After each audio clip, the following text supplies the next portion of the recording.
प्रभु यीशु मसीह के नाम से सबको जय मसीह की। आज का वचन है रोमियों की पत्री उसका 16 अध्याय 10 वचन।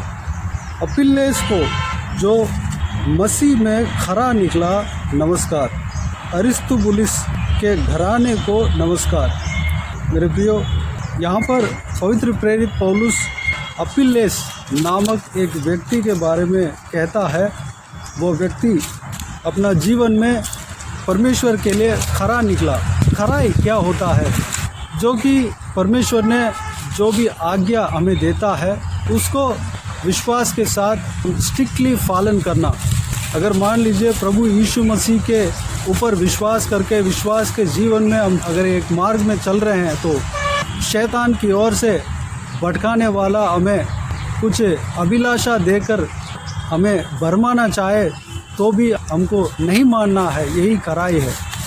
अगर धमकी से हमें उस मार्ग से फिरने के लिए कहता है तो जब हम नहीं मानते हैं उसको खराई कहते हैं। स्ट्रिक्टली उस परमेश्वर के मार्ग को पालन करना, इस बात को हम खराई कहते हैं। पवित्र बाइबल में हमें कई सारे उदाहरण देखने को मिल जाता है जो कि परमेश्वर के भक्त लोगों का जीवन में हम देख सकते हैं।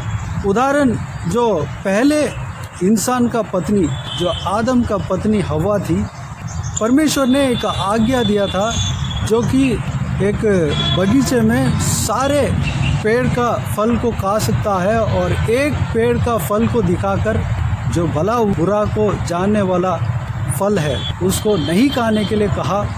उस हुक्म के अनुसार पालन करने के लिए खराई उनके अंदर होना चाहिए था, लेकिन शैतान ने सर्प के द्वारा आकर हवा को भरमाया। उनके हवा के पास आकर झूठ मूठ के बात को कहकर उनको आशा दिला दिया, अभिलाषा दिला दिया, जीविका का घमंड दिला दिया, आँखों की अभिलाषा, शारीरिक अभिलाषा दिला दिया। इसलिए उस हुक्म को माना नहीं, वह खराई के साथ नहीं रह पाई। शैतान का बात को मानकर परमेश्वर के हुक्म के अनुसार चलने में चूक गया। यह एक उदाहरण था। अगर हवा खराई के साथ रहती तो किसी के बात नहीं मानती और परमेश्वर के जो हुक्म था जो कि उस पेड़ का फल को नहीं खाना तो नहीं खाती। चाहे जो कोई भी जन आशा की बात बोले या धमकी देकर बोले या झूठ बोलकर कहे, कोई भी बात को नहीं मानती। वह जब परमेश्वर के उस हुक्म में, उस आज्ञा में स्थिर रहती, वह खराई के साथ रहती। लेकिन वह ऐसा नहीं रही। शैतान का बात को मानकर परमेश्वर का आज्ञा का पालन नहीं किया और उस फल को खाकर अपने पति को भी दिया, पति ने भी खाया।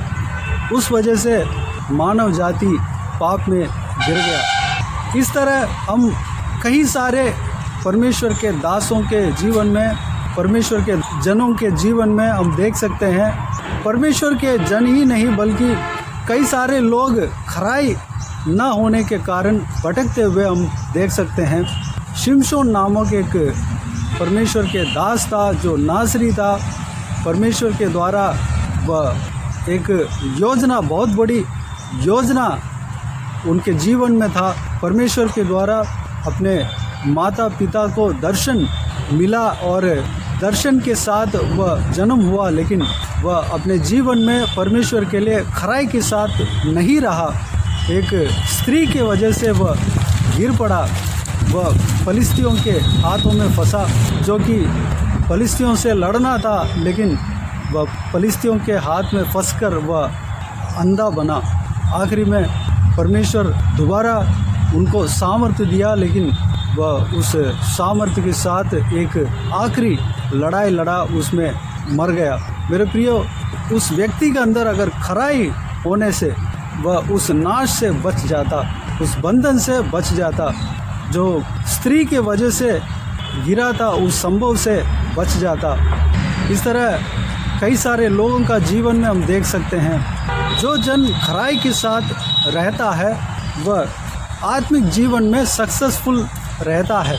खराई क्या होता है?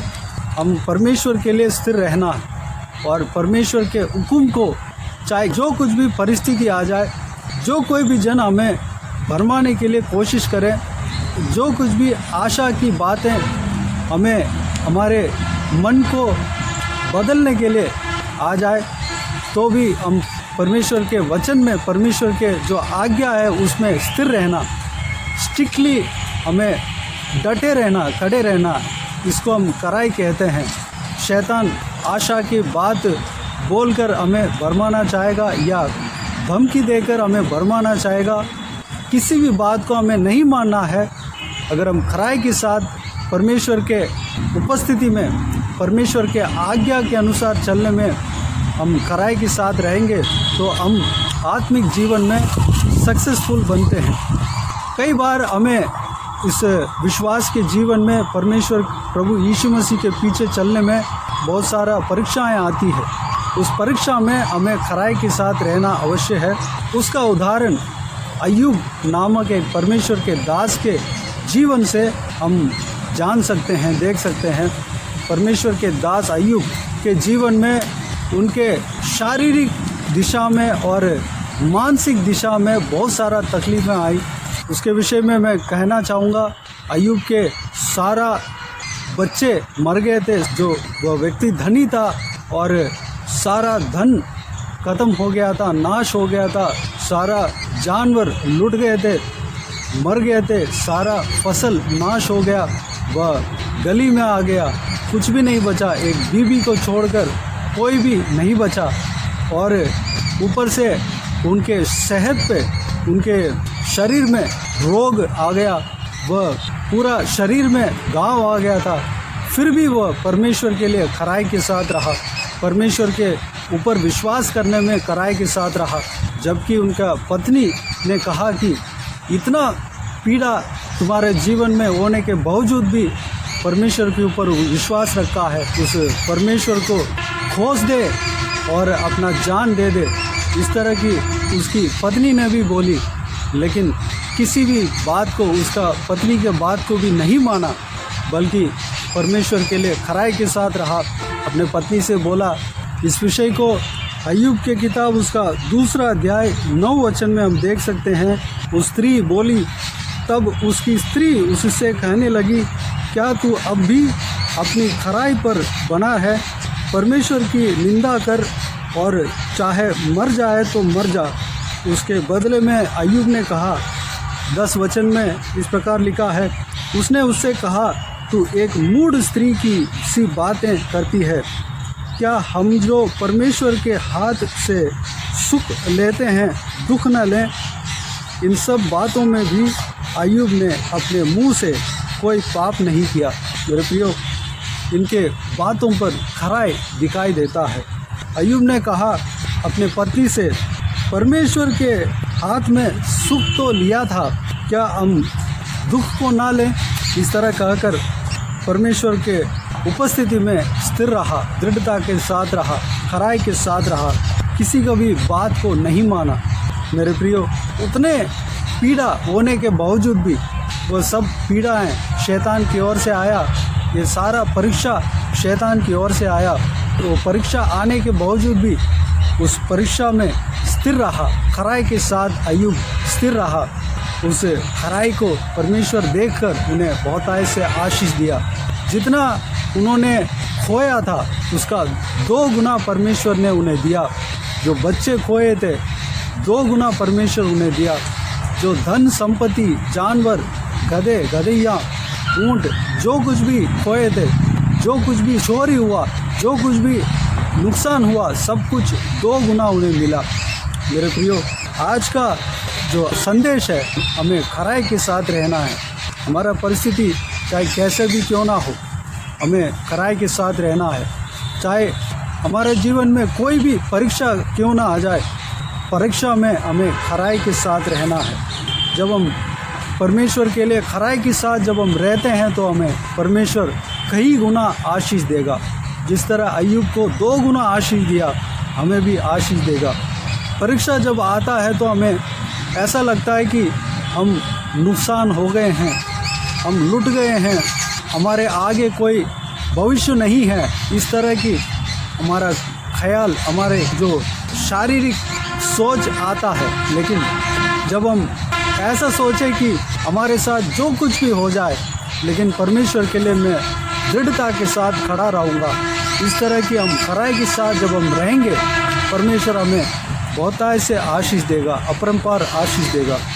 मेरे प्रियो, याकूब की पत्री में एक वचन में पढ़ना चाहूँगा। याकूब की पत्री उसका पहला अध्याय 12 वचन में इस तरह लिखा हुआ है, धन्य है वह मनुष्य जो परीक्षा में स्थिर रहता है, क्योंकि वह खरा निकलकर जीवन का वह मुकुट पाएगा, जिसकी प्रतिज्ञा प्रभु ने अपने प्रेम करने वालों से की है। मेरे प्रियो, जब हमारा जीवन में परीक्षा आती है, वो परीक्षा जो है परमेश्वर नहीं देता, बल्कि यहाँ पर जो परीक्षा के बारे में, परीक्षा के विषय में कहा गया है, वह शैतान की ओर से मिलता है, जो अपने ही शारीरिक अभिलाषा के द्वारा हम खींचे जाते हैं और परीक्षा में पड़ जाते हैं।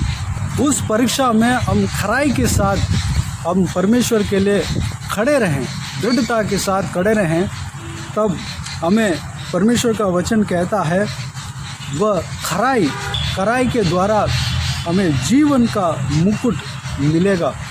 वह खरा निकलकर जीवन का वह मुकुट हम पाएंगे। मेरे प्रियो, जीवन का मुकुट को अगर हम पाना है तो हम खराई के साथ रहना है। जीवन का मुकुट कहाँ मिलेगा? स्वर्ग में मिलेगा, परमेश्वर के राज्य में हमें मिलेगा। मेरे प्रियो, चाहे कैसे भी परीक्षा क्यों ना आ जाए, हव्वा के जीवन में जो परीक्षा आया उस तरह की परीक्षा क्यों ना आ जाए, अय्यूब के जीवन में जो परीक्षा आया उस तरह की परीक्षा क्यों ना आ जाए, या याकूब की पत्री में जो परीक्षा के विषय में कहा गया, जो कि अपने ही अभिलाषा के द्वारा हम खींचे जाते हैं, पाप की ओर खींचे जाते हैं और हम परीक्षा में पड़ते हैं, उस तरह की परीक्षा क्यों ना हो। या अब्राहम के जीवन में जो परीक्षा आया, जो परमेश्वर ने परीक्षा दिया और अपने बेटे को, एकलौते पुत्र को बलिदान देने के लिए कहा, उस तरह की परीक्षा क्यों ना आते हैं। हमें खराई के साथ जब हम रहेंगे तो परमेश्वर हमें अपरंपार आशीष देगा और जीवन का मुकुट हमें देगा, यानी कि हमें स्वर्ग में लेकर जाएगा, परमेश्वर के राज्य में हमें प्रवेश कराएगा और जीवन का मुकुट हमें देगा। मेरे प्रियो, हमें खराई के साथ रहना है।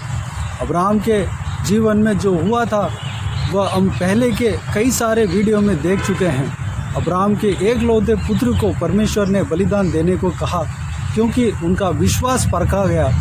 उस परखाव में, उस परीक्षा में अब्राहम जीत गया। अब्राहम ने कहा, परमेश्वर ने जो आज्ञा दिया है उसको जब मैं मान लूँगा, अगर मैं अपने बेटे को बलि भी दे दूँगा तो भी परमेश्वर मरे हुए लोगों को जिंदा करने का सामर्थ्य रखता है। इस तरह वो सोचा। उस विषय को इब्रानियों की किताब 11 अध्याय और उसमें जो अब्राहम के विषय में विश्वास के उदाहरण के तौर पे बताया गया है, उस वचनों के द्वारा हम जान सकते हैं। मेरे प्रियो, उस परीक्षा में अब्राहम जीता जब उनके बेटे को परमेश्वर के आज्ञा के अनुसार बलिदान देने के लिए अपना छुरी निकाला और वह बलि करने ही वाला था। तब परमेश्वर ने कहा कि अब्राहम रुको, उस पुत्र के ऊपर तुम्हारा हाथ नहीं लगने पाए, और एक मेढ़े दिया और ईसा के बदले में उस मेढ़े को होम बलि चढ़ाया। मेरे प्रियो, हमको ये सारा संभव को देखकर खराई हमको सीखना है। कोई भी सिचुएशन हमारा जीवन में क्यों ना आ जाए, ऐसा कई सारे लोगों के जीवन में हम देख सकते हैं, खराई को हम देख सकते हैं। नया नियम में कई सारे चेलों के, परमेश्वर प्रभु यीशु के चेलों के जीवन में हम खराई देख सकते हैं। मेरे प्रियो, हमारा जीवन में भी खराई होना चाहिए, जो कि हम कई सारा उदाहरण हमने देखा है। और पवित्र प्रेरित पौलुस अपिल्लेस के बारे में कहता है कि वह खराई के साथ रहा, वह खरा मनुष्य था। उस तरह हम भी खरा मनुष्य बने और बहुत सारे आशीष पाएँ। तो आइए हम प्रार्थना में जाएं। स्वर्गीय पिता, दयालु परमेश्वर, आपको धन्यवाद देता हूँ आज के इस आपके बहुमूल्य वचन के लिए। आपको धन्यवाद देता हूँ परमेश्वर, बीते हुए दिनों में हमें संभाला, बचाया, सुरक्षित रखा। आपको धन्यवाद देता हूँ आज के इस आपके बहुमूल्य वचन के द्वारा हमने जो कुछ भी मनन किया है, सारे बातों के लिए आपको धन्यवाद देता हूँ परमेश्वर। पिताजी, इस जो आपके बहुमूल्य वचन के द्वारा हम खराई के विषय में हमने सीखा है पिता, कई सारा उदाहरण हमने देखा है परमेश्वर। उस हरेक जीवन में जो खराई के बारे में हमने देखा पिता, कई सारे लोगों के जीवन में खराई नहीं था, लेकिन वो लोग खराई नहीं होने के कारण पाप में गिर गए थे। लेकिन कुछ लोगों का जीवन को हमने देखा, खराई होने के वजह से वह खराई के साथ आपके उपस्थिति में दृढ़ता के साथ रहने के वजह से और आपके उपस्थिति में आपके आज्ञाओं को खराई के साथ मानने के वजह से वह परमेश्वर आपसे आशीष पाया, बहुताय से आशीष पाया परमेश्वर। ऐसा भी हमने देखा परमेश्वर। पिताजी, हम सक्सेसफुल आत्मिक जीवन जीने के लिए अनुग्रह देना पिता, उसके लिए हमारा जीवन में खराई होने पाए परमेश्वर, अनुग्रह देना पिता। जिस तरह अब्राहम खराई के साथ रहा, अय्यूब खराई के साथ जो उनके जीवन में आया, उस परीक्षा में जीता परमेश्वर, हम भी खराई के साथ रहने पाए। अपिल्लेस नामक जो व्यक्ति था, वह खरी चाल चला था, परमेश्वर के लिए खराई के साथ रहा, उनकी तरह हम खराई के साथ रहने पाए पिता, अनुग्रह देना। अगर हमारे साथ जो कुछ भी परीक्षा आती है, जो कोई भी जन आपके हुक्म को छोड़ने के लिए, आपके विश्वास के जीवन में जाने में हमें भरमाने के लिए कोशिश करते हैं परमेश्वर, हालेलुया, उस परिस्थिति में भी हम आपके वचन के अनुसार चलने में, आपके पीछे चलने में हम खराई के साथ रहने पाए पिता, अनुग्रह देना परमेश्वर। पिताजी, अनुग्रह देना, हमें आशीष देना पिता। पिताजी, जो कुछ भी परिस्थिति हमारा जीवन में आ जाए परमेश्वर, हम खराई के साथ रहने पाए पिता। चाहे आपकी ओर से हमारा जीवन में परीक्षा आ जाए, चाहे शैतान की ओर से हमारे जीवन में परीक्षा आ जाए, चाहे हमारे लालच की वजह से, हमारे अभिलाषा के वजह से हम खींचे जाते हैं और परीक्षा में जब पड़ जाते हैं, उस तरह की परीक्षा आ जाए, चाहे कोई भी परीक्षा हमारे जीवन में आ जाए, हम खराई के साथ आपके पीछे दौड़ने पाएँ परमेश्वर, खराई के साथ आपके उपस्थिति में हम रहने पाएँ, विश्वास के जीवन में दृढ़ रहने पाएँ पिता, अनुग्रह देना परमेश्वर। यह गुण हमारे अंदर देना परमेश्वर, ताकि हम जीवन का मुकुट पाने पाएँ परमेश्वर। जो कोई भी जन परीक्षा में खराई के साथ रहते हैं, वह जीवन का मुकुट पाते हैं परमेश्वर, आपको उपस्थिति में प्रवेश करते हैं, आपके राज्य में प्रवेश करते हैं परमेश्वर। इसी तरह हम सब परमेश्वर आपके राज्य में प्रवेश करने पाएँ पिता। जो कोई भी जन इस वीडियो को देखते हैं परमेश्वर, उन सभी के जीवन में कार्य करना, हर एक के अंदर खराई उतरने पाए परमेश्वर, अनुग्रह देना, हर एक जन खराई के साथ आपके पीछे चलने पाए, अनुग्रह देना पिता। बाकी सारे बातों को आपके हाथों में सौंपते हैं परमेश्वर। जो कोई भी जन इस वीडियो को देखते हैं, उन सभी को आशीष देना, संभालना, किसी को भी कोई भी कमी कटी ना होने देना, भरपूर आशीष देना पिता। अगर कोई भी जन बीमार हो परमेश्वर, उनको आपके हाथों में सौंपते हैं, उन्हें छूना, चंगा करना, प्रभु यीशु मसीह के नाम से चंगा होने पाए परमेश्वर। अगर किसी को भी दुख तकलीफ हो, सारा दुख को तकलीफ को दूर करना, परेशानी को दूर करना, आंसू को पोंछना परमेश्वर, धन्यवाद देता हूँ। जो कोई भी जन ट्रैवल करते हैं, बाहर जाते आते हैं परमेश्वर, उनके संग रहना, सुरक्षित रखना परमेश्वर, उनके ऊपर हमेशा आपके हाथ बने रहने पाए पिता, अनुग्रह देना। बाकी सारी बातों को आपके हाथों में सौंपते हैं।